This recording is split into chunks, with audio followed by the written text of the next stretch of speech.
non, de moins en Non. moins, bien sûr. Je pense pas qu'ils aient vraiment matière en fait à trouver un scandale. Ouais. Dans un appartement silencieux de Nice, une femme est retrouvée seule. Aucun témoin, aucun regard, aucun bruit. Seulement une absence lourde, presque irréelle. Pourtant, cette femme avait été observée par des millions de personnes, jour et nuit, sans jamais pouvoir disparaître. Comment une vie exposée à ce point a-t-elle pu se terminer dans un tel vide ? Était-ce une simple tragédie personnelle ou le résultat d'un mécanisme beaucoup plus vaste, plus insidieux ? Loana Petrucchiani n'était pas une inconnue. Elle était la première icône d'une ère nouvelle, celle de la télé-réalité. Mais derrière les sourires, derrière les caméras, quelque chose s'est lentement fissuré. Pourquoi personne n'a vu la chute venir ? Et si, depuis le début, tout était déjà écrit ? Avant les caméras, avant les projecteurs, Loana Petrucchiani n'était qu'une jeune femme parmi tant d'autres. Née en 1977, elle grandit loin du tumulte médiatique qui allait plus tard définir son existence. Rien, dans son enfance, ne la préparait réellement à devenir un visage connu de toute une nation. Et pourtant, en 2001, tout bascule. Cette année-là, une émission inédite apparaît sur les écrans français, Loft Story. Un concept nouveau, presque expérimental, où des inconnus acceptent d'être filmés en permanence, enfermés dans un espace clos, observés sans interruption. Une expérience sociale ou un pillage moderne. Loana entre dans cette maison comme une candidate parmi d'autres. Mais très vite, quelque chose capte l'attention du public. Est-ce sa spontanéité, sa fragilité, ou cette impression troublante qu'elle ne joue aucun rôle, qu'elle est simplement elle-même, sans filtre ? Les téléspectateurs s'attachent, s'identifient, jugent aussi. Car dans ce nouveau monde télévisuel, être vu signifie aussi être disséqué. Chaque geste, chaque parole devient matière à débat. Était-elle consciente, à cet instant précis, que sa vie venait de basculer dans une dimension irréversible ? Puis survient une scène devenue emblématique. Une nuit, dans la piscine, sous l'œil des caméras, un moment intime éclate au grand jour. Ce qui aurait dû rester privé devient un spectacle national. La France entière en parle. Certains y voient une libération des mœurs, d'autres une dérive inquiétante. Mais une chose est certaine, Loana n'est plus seulement une participante, elle devient un symbole malgré elle. Était-ce le début de la célébrité ou le premier instant où son image lui échappe totalement ? En quelques semaines, sa notoriété explose. Elle remporte l'émission. Elle devient la gagnante, la figure centrale, la première véritable star de la télé-réalité française. Les médias la suivent partout, les invitations s'enchaînent, les couvertures de magazines se multiplient. Tout semble lui sourire. Mais derrière cette ascension fulgurante, une question demeure. Peut-on vraiment absorber un tel choc sans en payer le prix ? Car la célébrité de Loana ne repose pas sur un talent construit ou une carrière progressive, elle surgit brutalement, sans transition. Du jour au lendemain, elle passe de l'anonymat à une exposition permanente. Et avec cette exposition viennent les attentes, les critiques, les fantasmes. Le public ne veut pas seulement la voir, il veut la comprendre, la juger, parfois la condamner. Était-elle prête à porter ce poids ? Très vite, l'image de Loana se fissure. Ce que les caméras ont montré d'elle, sa sensibilité, ses émotions à vif, devient aussi ce qui la fragilise. Les médias ne racontent plus seulement son succès, mais aussi ses failles. Chaque apparition est scrutée, chaque silence est interprété, comme si la France entière avait un droit sur son intimité. Mais à quel moment une personne cesse-t-elle de s'appartenir pour devenir un objet public ? Dans les coulisses, la pression monte. Être partout, répondre à tout, sourire même quand tout vacille. Ce rythme, cette exigence, cette surveillance constante, tout cela forme une tension invisible, une tension qui ne se voit pas à l'écran, mais qui s'accumule jour après jour. Certains proches évoqueront plus tard une femme dépassée, submergée par une réalité qu'elle ne maîtrise plus. Mais ces signes étaient-ils visibles dès le début, ou bien personne n'a-t-il voulu les voir ? Loana devient ainsi bien plus qu'une célébrité, elle devient un phénomène, une projection collective. Pour certains, elle incarne la réussite fulgurante, pour d'autres, elle symbolise les dérives d'un système prêt à tout pour capter l'attention. Mais au milieu de ces interprétations, une question persiste. Où se trouve la véritable Loana? Car derrière l'image, derrière les écrans, il y a une femme. Une femme qui, peut-être, n'a jamais eu le temps de comprendre ce qui lui arrivait. Une femme propulsée dans un monde où tout s'accélère, où tout s'amplifie. Et dans ce monde, une faille suffit parfois à faire tout basculer. Était-ce déjà le début de la chute ou simplement le calme trompeur avant une descente bien plus profonde? Très vite après la fin de Loft Story, le conte de fées commence à se fissurer. Les apparitions télévisées se multiplient, les interviews s'enchaînent, et pourtant, quelque chose change imperceptiblement. Au début, Loana sourit, elle joue le jeu, elle répond aux attentes. Mais derrière cette façade, la fatigue s'installe. Est-ce la pression constante ou ce sentiment étrange de ne plus jamais être seule, même en dehors des caméras? La célébrité, censée être une récompense, devient progressivement une cage invisible. Les médias, qui l'avaient portée au sommet, commencent à changer de ton. On ne parle plus seulement de son succès, mais de ses écarts, de ses hésitations, de ses silences. Chaque sortie publique devient un test. Chaque mot peut être retourné, amplifié, déformé. Était-elle encore perçue comme une personne ou déjà comme un personnage à consommer? Très vite, les critiques apparaissent. Trop fragile, trop instable, trop exposée. Mais qui avait construit cette image, sinon ceux-là même qui la jugent? Dans cet environnement, Loana semble perdre ses repères. Les témoignages évoquent une femme de plus en plus isolée, malgré l'omniprésence des regards. Elle est entourée, mais profondément seule. Comment expliquer cette solitude au cœur de la foule? Peut-être parce que tout autour d'elle devient transactionnel. Relations professionnelles, apparitions médiatiques, attentes du public. Ou trouver un espace où elle peut simplement être elle-même? Puis viennent les premiers signes visibles d'un malaise plus profond. Des absences, des comportements jugés incohérents, des moments de retrait. La presse s'en empare immédiatement. Chaque fragilité devient un titre, chaque difficulté un spectacle. Était-ce encore de l'information ou déjà une forme d'exploitation? À mesure que ces épisodes se multiplient, une question s'impose. À quel moment la chute a-t-elle réellement commencé? Certains proches parleront plus tard d'un tournant, d'un moment où tout a basculé. Une surcharge émotionnelle, un trop-plein impossible à contenir. Loana, qui avait toujours semblé à fleur de peau, se retrouve confrontée à une pression constante, sans véritable échappatoire. Mais dans un système qui valorise l'exposition permanente, existe-t-il seulement une sortie possible? Ou bien est-on condamné à rester visible, même quand tout en soi réclame le silence? C'est dans ce contexte que surviennent les premières hospitalisations. Des épisodes que les médias relatent sans toujours en comprendre la profondeur. On évoque des tentatives de suicide, des crises, des moments où tout semble vaciller. Mais derrière ces mots, il y a une réalité bien plus complexe, bien plus douloureuse. Était-ce un appel à l'aide ou le signe d'une détresse déjà trop avancée pour être entendue? Et pourtant, malgré ces signaux alarmants, la machine médiatique continue de tourner. Les plateaux de télévision restent ouverts, les interviews continuent. Comme si la fragilité elle-même devenait un élément du spectacle. Mais peut-on vraiment continuer à exposer quelqu'un qui est en train de s'effondrer? Ou bien cette exposition accélère-t-elle, en silence, une chute déjà entamée? À mesure que les années passent, ce qui n'était au départ qu'un malaise devient un véritable engrenage. Loana tente de revenir, de reprendre le contrôle, de reconstruire une image plus stable. Elle publie, elle témoigne, elle apparaît à nouveau à l'écran.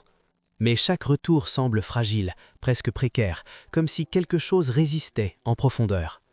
Peut-on réellement se réinventer lorsque le passé reste constamment exposé, commenté, ravivé par les médias? Autour d'elle, les relations deviennent de plus en plus troubles. Certains proches évoquent des personnes opportunistes, attirées par sa notoriété, par ce qu'il reste de son image. D'autres parlent de liens toxiques, de dépendances affectives, de situations où Loana semble perdre peu à peu son autonomie. Mais qui étaient réellement ces individus gravitant autour d'elle? Des soutiens maladroits ou des influences destructrices? Et surtout, pourquoi semble-t-elle incapable de s'en détacher? C'est dans cette période que Loana commence à évoquer, à demi-mot, des blessures plus profondes. Dans certaines interviews, dans ses écrits, elle laisse entrevoir une colère persistante. Elle parle de trahison, de manipulation, de personnes qu'elle ne pourra jamais pardonner. Des mots forts, mais souvent incomplets, comme si elle révélait sans jamais tout dire. Qui étaient ces figures qu'elle accusait? Et pourquoi ces vérités restent fragmentaires, presque inaissaisissables? Parmi ces récits, certains noms reviennent indirectement. Des partenaires, des figures médiatiques, des personnes ayant eu un rôle dans sa carrière. Mais rien n'est jamais totalement clarifié. Ce flou alimente les spéculations. Était-ce une stratégie pour se protéger, ou bien la preuve que certaines histoires étaient trop complexes, trop douloureuses pour être racontées entièrement? Dans un univers où tout est censé être visible, pourquoi certaines zones restent-elles dans l'ombre? Parallèlement, sa situation matérielle se dégrade. Les revenus irréguliers, les dépenses, les périodes d'instabilité rendent son quotidien de plus en plus incertain. L'image de la star laisse place à celle d'une femme en difficulté. Mais cette transformation, encore une fois, est observée, commentée, exposée. Peut-on tomber en paix lorsque chaque chute est publique? Ou bien cette visibilité permanente empêche-t-elle toute reconstruction réelle? Et pourtant, au milieu de ce chaos, Loana continue de parler. Elle raconte ses luttes, ses moments de faiblesse, mais aussi ses tentatives de s'en sortir. Une parole brute, parfois dérangeante, souvent sincère. Mais cette sincérité est-elle entendue comme un appel ou simplement consommée comme un contenu de plus? Car dans un système où tout devient spectacle, même la souffrance peut être transformée en narration. Progressivement, une impression s'installe, celle d'un cycle difficile de sortir. Une alternance entre tentatives de renaissance et rechute, entre exposition et retrait. Comme si chaque effort pour remonter était immédiatement suivi d'un nouveau basculement. Était-ce le signe d'une lutte intérieure profonde ou bien la conséquence d'un environnement qui ne lui laissait jamais le temps de guérir? À ce stade, une question devient inévitable. Loana était-elle en train de se perdre seule ou bien était-elle entraînée, lentement mais sûrement, par des forces extérieures qu'elle ne pouvait plus contrôler? Car plus son histoire avance, plus les responsabilités semblent se disperser, et dans ce flou, une inquiétude grandit. Jusqu'où cette spirale pouvait-elle aller? Peu à peu, la spirale devient plus dense, presque étouffante. Loana n'est plus seulement une ancienne star en difficulté, elle devient un symbole vivant d'une chute que personne ne semble pouvoir arrêter. Ses apparitions se font plus rares, mais chaque retour attire immédiatement l'attention. Comme si le public, malgré tout, refusait de détourner le regard. Pourquoi cette fascination persiste-t-elle? Est-ce de la compassion ou une curiosité plus sombre, presque dérangeante? Dans certains témoignages, Loana évoque des périodes où elle se sent traquée, observée même en dehors des caméras, pas au sens littéral, mais comme une impression persistante de ne jamais échapper au regard des autres. Une sensation d'exposition permanente gravée en elle depuis Loft Story. Peut-on vraiment sortir d'une expérience où chaque seconde de votre vie a été diffusée? Ou bien une partie de soi reste-t-elle à jamais enfermée dans ce regard collectif? C'est aussi à cette époque que ces relations deviennent encore plus instables.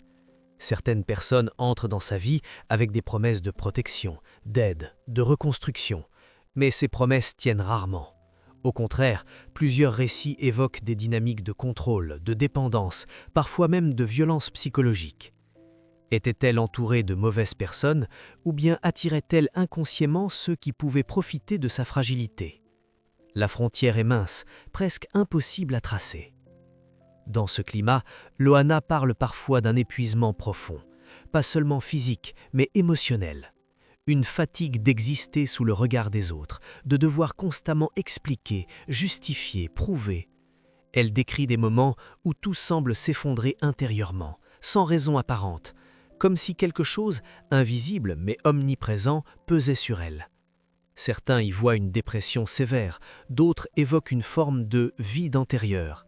Mais comment nommer une souffrance que même la personne concernée peine à définir? Un élément revient souvent dans ces prises de parole, le sentiment d'avoir été utilisé. Utilisé par les médias, par certaines relations, par un système qui l'a d'abord élevée avant de la laisser tomber. Mais cette perception est-elle objective ou le résultat d'une accumulation de traumatismes? Et surtout, si elle est réelle, pourquoi personne n'est-il intervenu plus tôt? C'est également dans cette période que Loana commence à écrire, à raconter sa propre version des faits. Ses mots sont parfois confus, parfois lucides, mais toujours chargés d'une émotion brute. Elle parle de trahison, de moments où elle s'est sentie abandonnée, même entourée. Elle évoque aussi des personnes qu'elle ne pourra jamais pardonner. Des figures floues, rarement nommées clairement, mais dont l'ombre semble planer sur toute son histoire. Qui sont-elles réellement? Et que s'est-il passé dans ces relations pour laisser une empreinte aussi profonde? À mesure que ces révélations émergent, une tension nouvelle apparaît. Le public ne regarde plus seulement Loana comme une ancienne star, mais comme une énigme, une histoire incomplète, fragmentée, où chaque déclaration soulève plus de questions qu'elle n'apporte de réponses. Était-ce une tentative de reprendre le contrôle de son récit ou un signe qu'elle était déjà en train de se perdre dans ses propres souvenirs? Dans le même temps, son quotidien reste marqué par l'instabilité.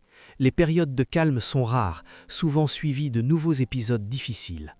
Une hospitalisation, un retrait, puis un retour, comme un cycle qui se répète, encore et encore. Peut-on vraiment se reconstruire dans un tel contexte, ou bien chaque tentative est-elle condamnée à échouer dès le départ? Ce qui frappe, c'est cette impression de lutte permanente. Une lutte contre soi-même, contre les autres, contre un système invisible mais omniprésent. Loana semble avancer sans jamais vraiment trouver de point d'ancrage. Et dans cette absence de stabilité, une question s'impose peu à peu. Combien de temps peut-on tenir ainsi avant de céder complètement? À ce stade de son parcours, une impression plus troublante encore commence à émerger. Comme si Loana ne luttait plus seulement contre des circonstances extérieures, mais contre quelque chose de plus diffus, de plus insaisissable. Dans certaines de ses prises de parole, elle décrit des sensations difficiles à expliquer, une oppression constante, une fatigue qui ne disparaît jamais vraiment, même après le repos. Est-ce simplement le poids des années, des épreuves accumulées, ou signe d'un épuisement plus profond, presque existentiel? Ce qui intrigue, c'est la manière dont elle parle parfois de cette fatigue, pas seulement comme une lassitude, mais comme une sensation d'être vidée, lentement. Comme si chaque expérience, chaque relation, chaque exposition médiatique avait laissé une trace, un fragment arraché. Une image revient dans certains témoignages, celle d'une énergie qui s'épuise sans jamais se régénérer. Bien sûr, pour les plus rationnels, il s'agit là des symptômes classiques d'une dépression chronique, mais d'autres, plus sensibles à une lecture symbolique ou spirituelle, évoquent une forme d'usure invisible, une sorte de pression constante. Où se situe la vérité? Dans Centre 2, Loana continue de naviguer. Elle apparaît, disparaît, réapparaît. Chaque fois, le même espoir renaît, celui d'un retour durable, d'une stabilité retrouvée. Mais chaque fois aussi, quelque chose semble empêcher cette reconstruction. Est-ce une répétition inconsciente de schémas destructeurs ou bien une impossibilité réelle de se détacher d'un passé trop lourd? La question reste ouverte, suspendue, sans réponse. Autour d'elle, les voix se multiplient. Certaines compatissent, parlent d'une femme brisée par un système trop brutal. D'autres, plus critiques, évoquent des choix personnels, des responsabilités individuelles. Entre ces deux visions, une tension s'installe. Est-ce Loana une victime ou une actrice de sa propre chute? Peut-on vraiment trancher lorsque les deux dimensions semblent s'entremêler à ce point? C'est également dans cette période que l'on commence à percevoir un changement dans son rapport à la parole. Moins filtrée, plus directe, parfois déroutante. Elle ne cherche plus toujours à plaire, ni à correspondre à une image. Elle parle de ce qu'elle ressent, même si cela dérange, même si cela reste incompris. Mais cette liberté nouvelle est une forme de libération ou le signe que les repères habituels se dissolvent peu à peu. Certains extraits d'interviews laissent entrevoir une lucidité troublante. Elle semble consciente de son état, de ses fragilités, des mécanismes qui l'entourent. Et pourtant, malgré cette conscience, elle ne parvient pas à sortir de la spirale. Pourquoi comprendre ne suffit-il pas à guérir? Est-ce que certaines blessures, une fois ouvertes, ne peuvent jamais vraiment se refermer? Dans ce contexte, l'idée d'un point de rupture commence à apparaître. Pas comme un événement brutal, mais comme une accumulation lente, presque imperceptible. Une limite qui se rapproche sans que personne ne sache exactement quand elle sera franchie. Et si ce point avait été atteint bien avant que le monde ne s'en rende compte? Car plus l'histoire avance, plus une hypothèse inquiétante se dessine. Et si Loana n'était pas simplement en train de vivre une succession d'épreuves, mais une hécadonie ou un processus de destruction progressive étalé sur des années? un processus où chaque élément, médiatique, personnel, psychologique, joue un rôle sans qu'aucun ne puisse être isolé comme cause unique. Alors, face à cette complexité, une dernière question s'impose presque inévitable. Lorsqu'une personne disparaît après une telle trajectoire, peut-on vraiment parler d'un événement soudain ? Ou faut-il voir cela comme l'aboutissement d'un long enchaînement commencé bien des années auparavant, sous les regards de tous ? À ce moment de l'histoire, il ne s'agit plus seulement de faits, mais de ressentis, d'impressions, de traces laissées par des années d'exposition et de luttes intérieures. Ce qui frappe chez Loana, au-delà des événements visibles, c'est cette hypersensibilité que plusieurs de ses proches évoquent. Une manière d'absorber le monde, les émotions, les regards, comme si aucune barrière ne venait filtrer l'extérieur. Était-ce cette sensibilité qui avait touché le public au départ, ou bien celle qui, plus tard, allait la fragiliser profondément ? Dans certains témoignages, on décrit une femme capable de ressentir intensément chaque situation, chaque interaction. Une joie pouvait devenir euphorie, une critique pouvait se transformer en blessure durable. Mais vivre ainsi, sans protection, sans distance, n'est-ce pas s'exposer à une fatigue permanente ? Comme si chaque jour demandait une énergie démesurée pour simplement rester debout. Et dans un environnement médiatique où chaque mot peut devenir une attaque, comment survivre avec une telle vulnérabilité ? Cette sensibilité semble aussi liée à une forme de dépendance affective. Le besoin d'être entouré, rassuré, aimé, mais aussi la peur constante d'être abandonné. Plusieurs récits évoquent des relations où Loana donnait beaucoup, parfois trop, au point de s'oublier elle-même. Était-ce une recherche de stabilité ou une tentative désespérée de combler un vide intérieur ? Et lorsque ces relations se terminaient, la chute semblait d'autant plus brutale. Au fil du temps, cette dynamique crée un cercle difficile à briser. Plus elle souffre, plus elle cherche du réconfort. Mais plus elle s'attache, plus elle s'expose à de nouvelles blessures. Un cycle émotionnel intense, épuisant, où chaque espoir de reconstruction peut rapidement se transformer en nouvelle désillusion. Peut-on vraiment sortir d'un tel schéma sans aide extérieure solide ? Et si cette aide n'a jamais été suffisante ou jamais stable ? Ce qui rend la situation encore plus complexe, c'est le regard des autres, car cette fragilité, loin d'être protégée, est souvent exposée. Les moments de faiblesse deviennent publics, commentés, analysés. Une hospitalisation n'est plus seulement un événement médical, mais un sujet médiatique. Une rechute devient une information. Dans ces conditions, comment préserver une part d'intimité nécessaire à la guérison ? Certains de ses anciens collaborateurs évoquent une femme courageuse malgré tout, une personne qui, malgré les épreuves, tentait de se relever encore et encore. Mais ils parlent aussi d'une grande fatigue, d'un épuisement visible, comme si chaque tentative demandait un effort de plus en plus difficile à fournir. Était-ce le signe d'une résilience admirable ou celui d'un corps et d'un esprit à bout de force ? Dans plusieurs interventions, Loana elle-même semble consciente de cette dualité. Elle parle de ses failles, mais aussi de son envie de s'en sortir, une lucidité parfois bouleversante. Pourtant, cette conscience ne suffit pas toujours à changer le cours des choses. Pourquoi ? Parce que comprendre n'efface pas les blessures, parce que vouloir ne suffit pas toujours face à des mécanismes profondément ancrés. À ce stade, une idée s'impose progressivement. Et si Loana avait été dès le départ une personne trop sensible pour un monde aussi brutal ? Non pas faible, mais simplement inadaptée à une exposition aussi extrême. Car la télé-réalité ne se contente pas de montrer, elle transforme, elle amplifie, elle déforme, et ceux qui y participent ne ressortent jamais complètement indemnes. Alors face à ce portrait, une question demeure.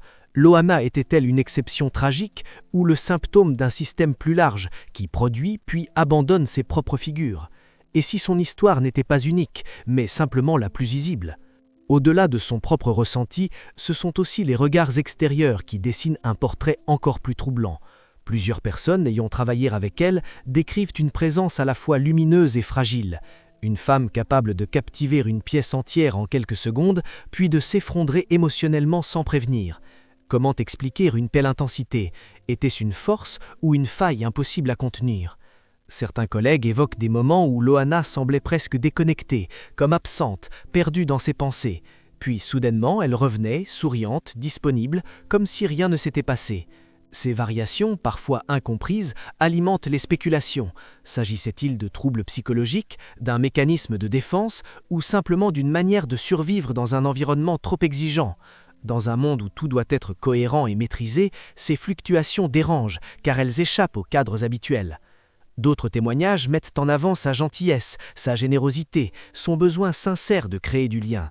Loana n'était pas décrite comme une personne froide ou distante, bien au contraire. Elle cherchait la proximité, l'échange, l'authenticité.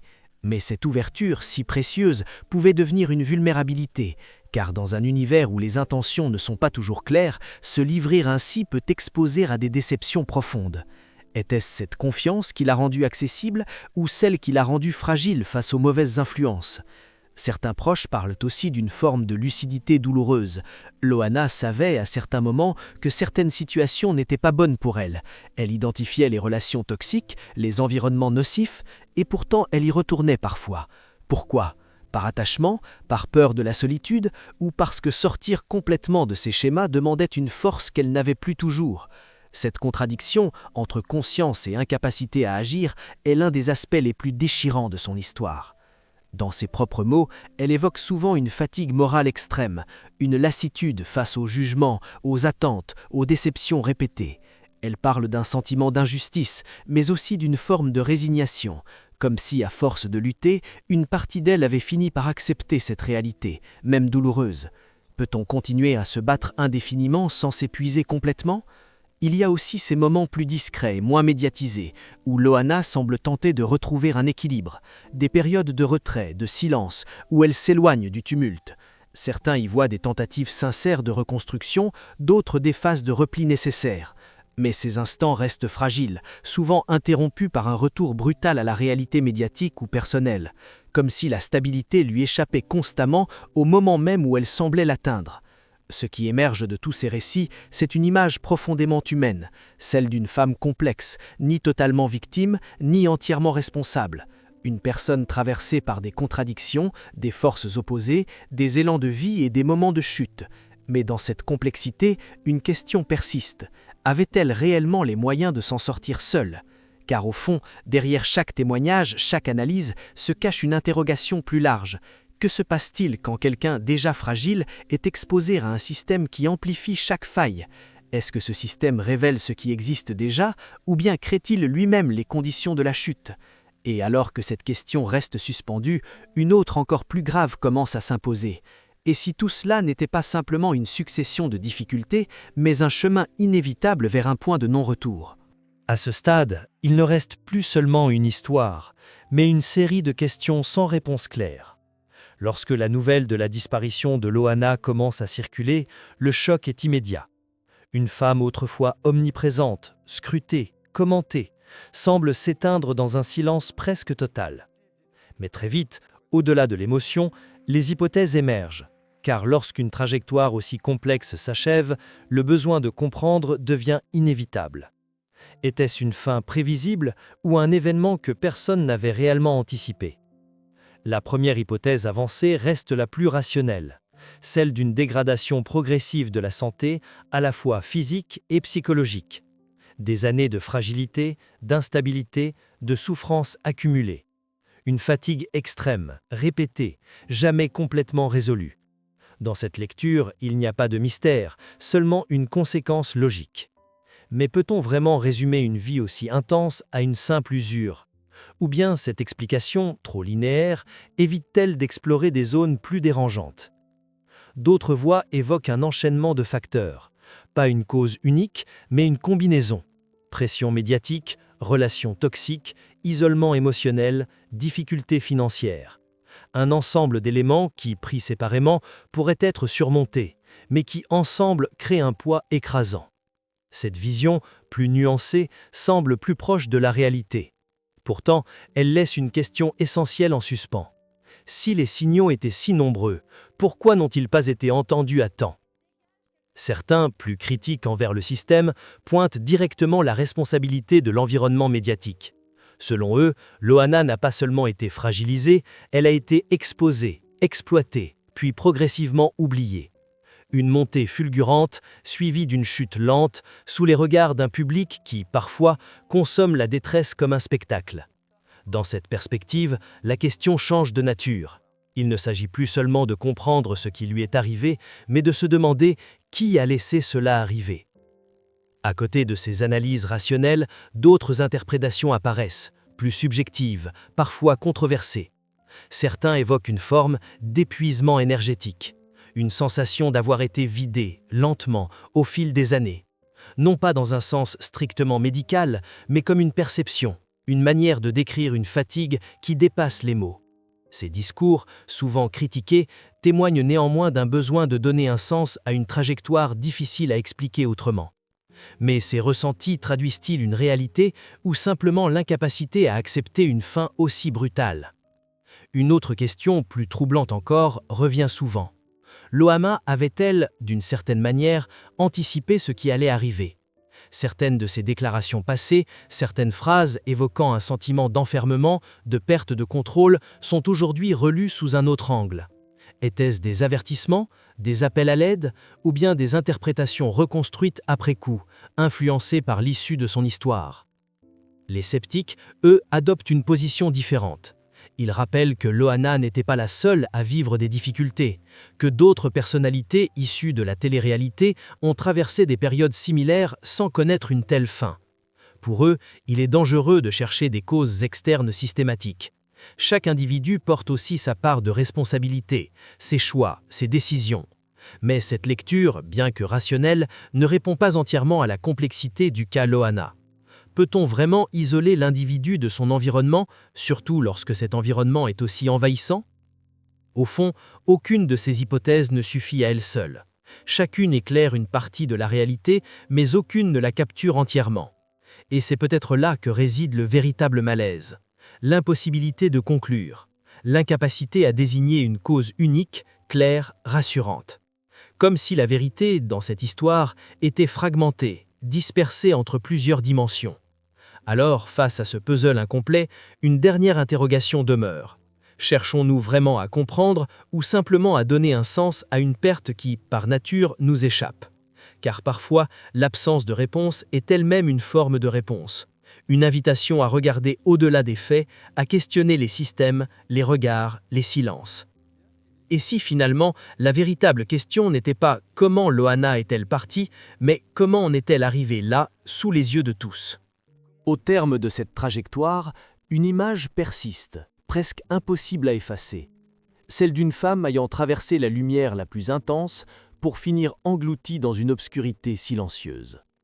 Loana Petrucciani n'a pas seulement vécu une ascension et une chute, elle a incarné, à elle seule, une époque, un tournant, une expérience collective dont les conséquences dépassent largement son histoire personnelle. Mais que reste-t-il au fond, derrière les images, derrière les récits, derrière les hypothèses? Son parcours semble suivre une ligne invisible, celle d'un équilibre fragile entre visibilité et disparition. Au début, tout est exposé, partagé, amplifié. Puis, progressivement, les silences prennent le dessus. Les apparitions deviennent rares, les mots plus lourds, les regards plus distants. Comme si, lentement, elle glissait hors du cadre, sans que personne ne sache vraiment comment la retenir. Était-ce une fuite ou une forme d'effacement imposée par les circonstances? Ce qui rend cette histoire si troublante, c'est qu'elle ne propose pas de conclusion claire. Il n'y a pas de moment précis où tout bascule, pas d'événement unique qui expliquerait tout. Seulement une succession de fragments, d'indices, de signes parfois ignorés, parfois mal compris. Et dans cette accumulation, une réalité se dessine. Certaines chutes ne sont pas spectaculaires. Elles sont lentes, discrètes, presque invisibles, jusqu'au moment où il est trop tard. Mais au-delà du destin individuel, une question plus large s'impose. Que dit cette histoire de notre société, de notre rapport à la célébrité, à l'exposition, à la vulnérabilité? Nous créons des figures, nous les élevons, nous les regardons, parfois avec admiration, parfois avec jugement. Mais que faisons-nous lorsqu'elles vacillent? Sommes-nous spectateurs ou acteurs silencieux d'un système qui ne laisse que peu de place à la fragilité? Loana, dans toute sa complexité, nous confronte à ces contradictions. Elle n'était pas parfaite ni irréprochable, Elle a fait des choix, parfois discutables, parfois incompris, mais elle a été aussi prise dans un mouvement qui la dépassait largement. Un mouvement où l'individu devient une image et où cette image finit par échapper à son propre contrôle. Peut-on vraiment rester intact dans un tel processus ?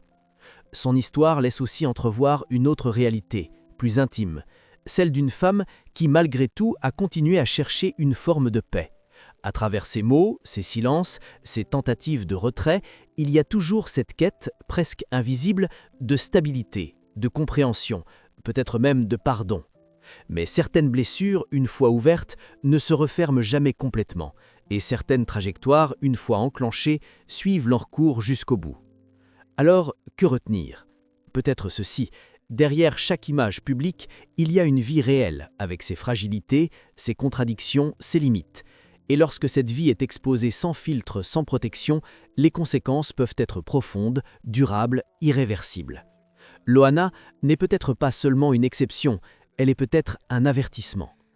Un avertissement sur le prix de la visibilité, sur la violence silencieuse du regard collectif, sur cette frontière fragile entre être vu et être compris. Et maintenant que l'histoire semble achevée, une dernière question reste suspendue, presque inconfortable. Combien d'autres histoires similaires sont encore en train de s'écrire à l'abri des regards, dans ce même silence que personne ne remarque, jusqu'à ce qu'il soit trop tard ?